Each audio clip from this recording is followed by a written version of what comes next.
Welcome, folks. Ladies and gentlemen, our country is being torn apart by a couple of radical groups. And I go back to the founding of America. Our founding fathers, Madison and Hamilton and Adams and George Washington, all were strongly against what would happen when a mob began to deal in an unreasoned thrust against the government. They all felt it was a problem that would happen to America if a group came together, unreasoned, unfeeling, and moved by animal passions, and it came together to destroy the government. That is what we're facing right now. But we showed you yesterday about Antifa. Antifa is not just some indigenous group. It came from Germany. It was a protest against the Nazis, but it is anarchist. They want to destroy everything. And the idea of defunding the police, that's Antifa. The idea of tearing stuff down, that's Antifa. They are total anarchists. They want to destroy everything. And it's not some innocent indigenous movement. This is clearly organized. They have chapters, and the whole game is to destroy the fabric of American society. But there's another organization you've heard a lot about. It's called Black Lives Matter. It's one of the most popular phrases in America today.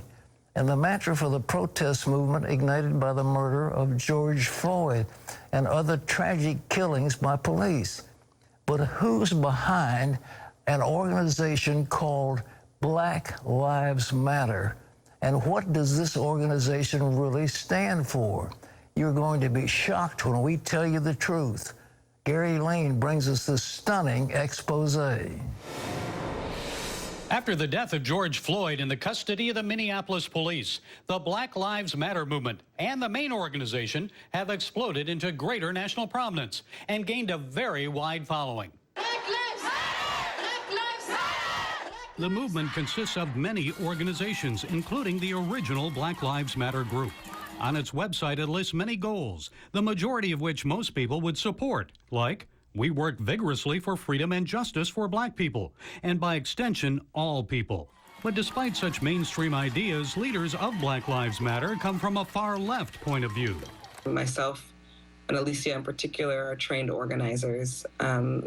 We are trained Marxists. We are super versed on sort of ideological theories. The group takes positions many Americans would find very controversial, like its view of the traditional family, saying we disrupt the Western prescribed nuclear family structure requirement by supporting each other as extended families and villages. Positions like those are why many black Americans, including Christians who support racial justice, oppose the organization's goals. Black Christian pro-life speaker and author Ryan Baumberger has written top 10 reasons I'll never support the Black Lives Matter movement. They're radically pro-abortion. I mean, this is a movement that announced solidarity with the abortion industry. Back in 2015, there's actually a solidarity statement standing behind the abortion industry, standing with Planned Parenthood. So how can you say the Black Lives Matter on one hand and then partner with the leading killer of black lives? Former Republican Congressman Lieutenant Colonel Allen West disagrees with the idea that police are committing mass attacks on black Americans, and it's a distraction from the issue of black abortion. Black Lives Matter in the media wants us to believe it's a genocide out there. The real genocide is the 20 million unborn black babies have been murdered in the womb since 1973. In addition to its support for non-traditional families, the group also strongly believes in gay rights, saying, we foster a queer-affirming network. The Black Lives Matter movement heavily promotes homosexuality and transgenderism. They want to do away with heteronormative thinking. Well, we see what happens when we do away with God's framework of family, of a married mother and a father, and it leaves behind vulnerable communities which suffer so many negative outcomes.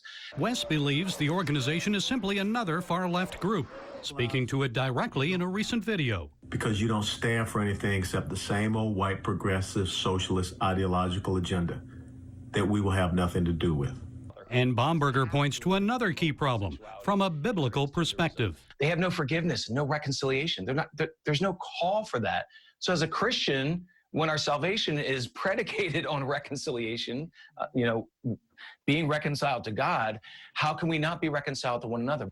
With the number of high-profile deaths of black Americans while dealing with police in recent years, and especially after the killing of George Floyd, it's easy to see why so many Americans are embracing the idea that Black Lives Matter.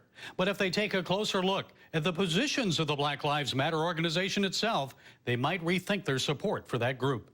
Gary Lane, CBN News. Don't be a part of sheep. But to think of those women, they said, we are trained Marxists. We are trained. These are three of those women started Black Lives Matter. Two of them said, we're trained in Marxist ideology. What is Marxism? It is communism. What is communism? It has to do with all the things that we have been against over the years. And the United States has been standing up against communism. And these people are, like the Antifa, they're nihilists, they're anarchists, they want to destroy everything that we believe in, and so they're going around tearing down statues, and it's now so indiscriminate that they don't even know who they're tearing down. For example, they're going after the statue of not of Confederate leaders, but of Union officers who fought the Confederacy. They don't even know what's happening. It's blind rage, now undisciplined rage, trying to destroy this nation of ours and rename things, take down statues of Christopher Columbus, rename the capital of Ohio, and on it goes. Why? Because they will destroy the fabric of this nation, and the game plan of the anarchists is to set one class against another, to start the people fighting each other. That's what's been happening, and don't be sucked into it. You know, it sounds so noble, but it isn't noble at all when you've got three people who start something with that name and who are acknowledged Marxist revolutionaries. Well, in other news, since George Floyd's brutal murder, Americans have been clamoring for police reforms. Now it looks like that move is all but dead in Washington. Why? John Jessup has that story. Thanks, Pat. The Republican police reform bill dead on arrival. Senate Democrats blocked debate Wednesday on a bill that aimed to change key parts of the criminal justice system. Democrats said it didn't go far enough, but Republicans said it was just politics. Jenna Browder brings us that story. According to recent polls, most Americans think some sort of police reform needs to happen. But with House Democrats introducing their bill and Senate Republicans theirs, meeting in the middle now seems near impossible. Well, I hope none of you are falling for this nonsense that somehow our Democratic colleagues would be disadvantaged by getting on the bill. It was a showdown in the U.S. Senate. Now, the Senate Republican Justice Act is lacking in substance and will not make the reforms needed to stop police brutality. Senate Democrats refusing to sign on to the bill because they say they want more sweeping change than the Republican Justice Act calls for. For example, a provision that would hold officers liable to damages in lawsuits and other accountability measures. Republicans say they would have a chance to amend the bill if they would allow debate on it. But Democrats don't trust that promise. But I, for one, do not intend to be played. You gotta be kidding me. Senator Tim Scott wrote the bill. Because the who matters. They cannot allow this party to be seen as a party that reaches out to all communities in this nation.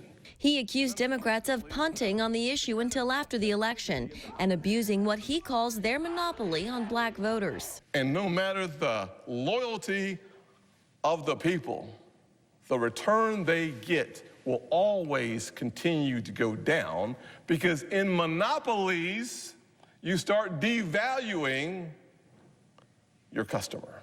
Senator James Langford co-sponsored the bill. We were 4 votes short of opening debate to discuss it. Every single Republican voted for this, and a handful of Democrats, but the vast majority of Democrats actually said no. We don't want to debate this bill. We will only debate the Pelosi bill when it comes out of the House. Well, that's absurd. Meanwhile, loved ones are burying victims of police-involved shootings. In Atlanta, Rayshard Brooks' family said their final goodbyes. He was shot after resisting arrest outside a Wendy's restaurant. But in Washington, stalemate and failure are the order of the day, with Lankford blaming Democrats for the Republican bill's failure. We've been through this journey so many times where we'll see a black man be killed, and we'll all watch the footage, and the whole country rises up, and Congress starts debating, and then it stops. And it stops because of silly stuff like this. And the House is expected to pass its police reform bill today, but Senate Majority Leader Mitch McConnell has already given it a thumbs down. In Washington, Jenna Browder, CBN News. All right, thank you, Jenna. Pat, yesterday's move in the Senate is seen as pouring cold water on momentum that had been building for reform. Well, they don't want reform. They want a political issue. And you just remember this Antifa, defund the police. And now, if the Democrats go into the election standing for that principle, we want to defund the police. And this whole police reform bill has to, in its foundation, has that defunding concept of Antifa, this radical group. That the idea is we're going to limit the police, and we're going to limit them severely, and you Republicans can't talk about it because we need a campaign issue. I think the American people have got to be smarter than this. And, you know, if you are given a sucker deal, you don't want to keep buying it. And we are trying to, these radical groups are trying to lead us around by the nose, destroy our society, destroy our leadership, destroy the people who we have honored. And they're not really dealing with the problem that exists in the world, which is 1 million people being trafficked. That sort of thing. That's what really is the major problem. They're not dealing with that. It's a campaign issue, and I'm sick of it, and you should be too. We should vote for people to get into office who care about America, care about all of us, and are not trying to get partisan advantage over one another with this nonsense, and that's what we're dealing with. John? Pat, a federal appeals court has ordered the criminal case against President Trump's former national security advisor, Michael Flynn, to be dismissed. The court, by a vote of 2-1, ruled that the Justice Department's move to abandon the case settled the issue. He's been exonerated, and I want to congratulate him. He's been through a lot. Flynn had pled guilty to 2 counts of lying to the FBI about phone calls to Russia's ambassador before President Trump took office, but changed his plea after new evidence came to light, along with hiring a new attorney. That's the time at which the Justice Department decided to drop its case. Well, it has been nicknamed the Godzilla dust cloud. An enormous plume of dust from the Sahara is blanketing the Caribbean, heading toward Florida, as you can see in these national satellite images from the National Oceanic and Atmospheric Administration. Air quality across most of the region hit hazardous levels, and people are being warned to stay indoors. One environmental specialist calls it, Pat, the most significant event in the past 50 years. You know, folks, you want to draw some sort of biblical parallel to what's going on. We've got a plague of locusts sweeping across a good part of Africa and now moving into parts of the Middle East. With their presence comes famine. We've got the coronavirus that's wreaking havoc all across the nation. I just read that Brazil now may be leading the number of cases of corona infection that is destroying populations. And the economies of the world tottering. And now comes this enormous dust storm out of Africa, and it's coming across, and it'll gum up everything. And on top of that, you've got the ring of fire exploding, and there's some volcanoes going up, and the earthquakes we're looking at, undersea earthquakes and also on-land earthquakes. The ring of fire, the tectonic plates beginning to move.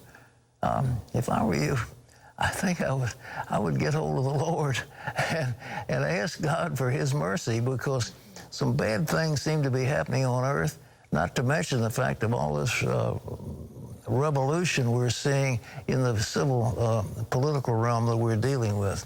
Terry? Well, coming up, the